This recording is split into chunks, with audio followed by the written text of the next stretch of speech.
Assalamualaikum warahmatullahi wabarakatuh. Kembali lagi bersama saya Heri Setiawan dari jurusan Pendidikan Geografi STAMUK 2020 Universitas Negeri Medan. Pada video kali ini saya akan sedikit menjelaskan materi penginderaan jauh tentang metode dalam penginderaan jauh. Nah, sebelum saya menjelaskan lebih dalam lagi tentang metode penginderaan jauh, di sini saya akan sedikit menjelaskan tentang apa sih sebenarnya penginderaan jauh itu.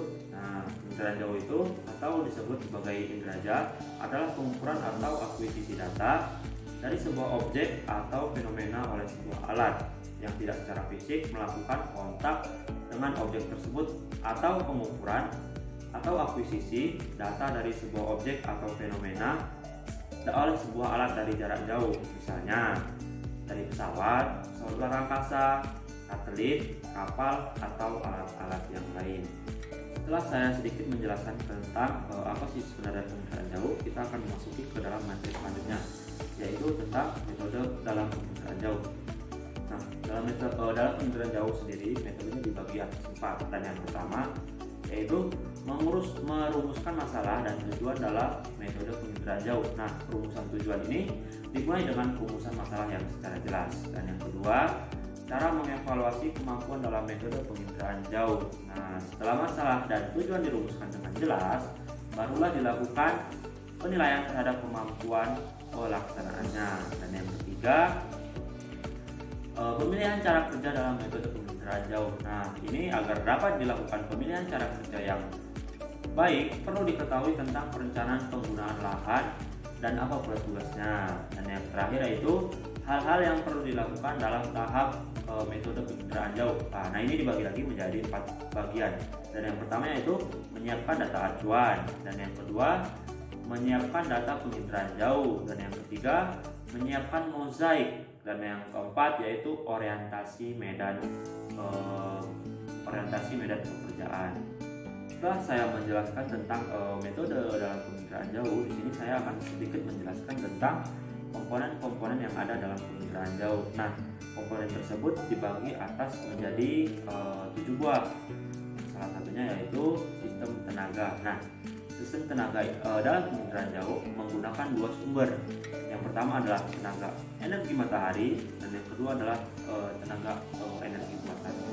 Yang selanjutnya yaitu atmosfer. Nah, energi tersebut atau energi yang berasal dari matahari dan buatan tersebut dihambat oleh atmosfer melalui serapan dan dipantulkan serta diteruskan. Nah, yang ketiga yaitu objek. Pasti teman-teman sudah tahu objek, pengertian dari objek tersebut. Nah, objek adalah segala sesuatu yang menjadi sasaran dalam penginderaan jauh. Dan yang keempat yaitu interaksi antar tenaga dan objek. Nah, di sini tenaga yang memancar ke permukaan bumi atau objek akan memantul dan direkam oleh alat atau sensor. Yang kelima adalah wahana dan sensor. Wahana merupakan kendaraan yang berfungsi untuk menyimpan alat perekam, sedangkan sensor adalah alat yang berfungsi sebagai penerima tenaga pantulan. Yang keenam yaitu perolehan data. Nah, data penginderaan jauh diperoleh melalui 2 cara. Yang pertama dengan cara manual, yang kedua yaitu dengan cara digital.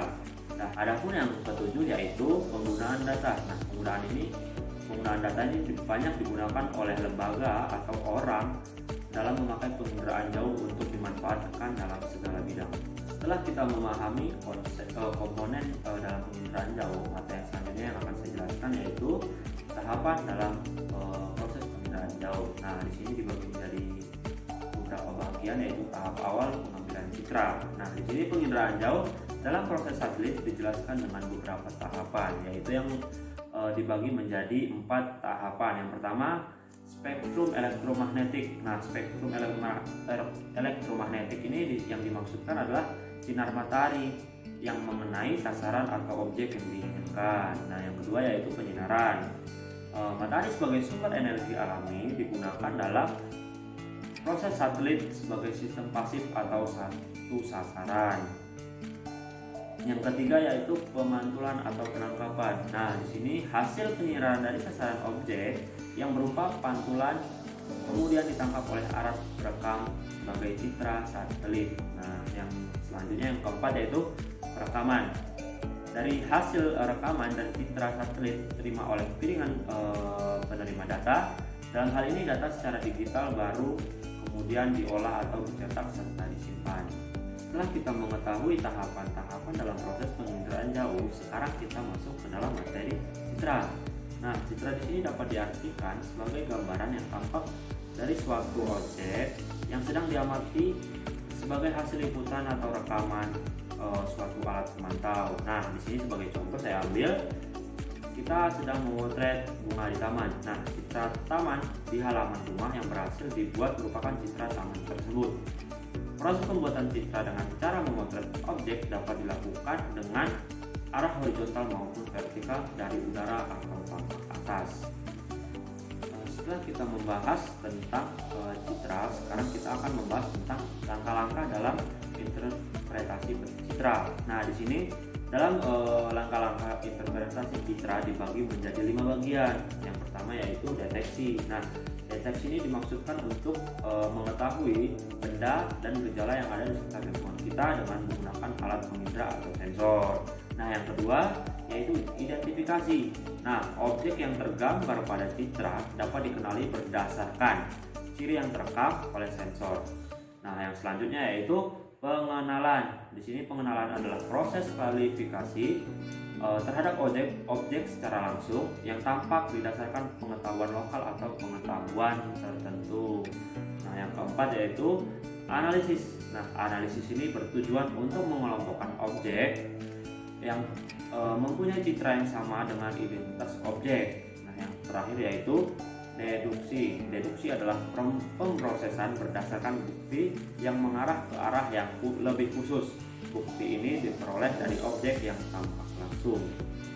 Setelah saya menjabarkan materi yang telah saya jelaskan tadi, di sini saya akan mencari kesimpulan yaitu penginderaan jauh adalah suatu ilmu dan seni teknik dalam usaha mengetahui benda dan gejala dengan cara menganalisis objek dan arah tanpa adanya kontak langsung dengan benda, gejala, dan objek yang kita kaji. Nah, pengambilan data dalam penginderaan jauh dilakukan dari jarak jauh dengan menggunakan sensor buatan. Tidak adanya kontak dengan objek yang dikaji, maka penginderaan jauh dilakukan dari jarak jauh sehingga disebut dengan penginderaan jauh. Nah, pada materi ini yang perlu sangat kalian pahami yaitu dalam metode penginderaan jauh terdapat 4 tahapan. Nah, tahapan ini yang perlu kalian pahami. Yang pertama yaitu merumuskan masalah dan tujuan dalam metode penginderaan jauh. Yang kedua yaitu cara mengevaluasi kemampuan dalam metode penginderaan jauh. Dan yang ketiga, pemilihan cara kerja dalam metode penginderaan jauh. Dan yang keempat yaitu hal-hal yang perlu dilakukan dalam tahap persiapan metode penginderaan jauh. Sekianlah pemaparan materi pada video kali ini. Semoga dapat bermanfaat bagi teman-teman dan dapat menambah ilmu pengetahuan tentang penginderaan jauh. Saya Heri Setiawan mengucapkan terima kasih kepada teman-teman. Assalamualaikum warahmatullahi wabarakatuh. Sampai jumpa pada video selanjutnya.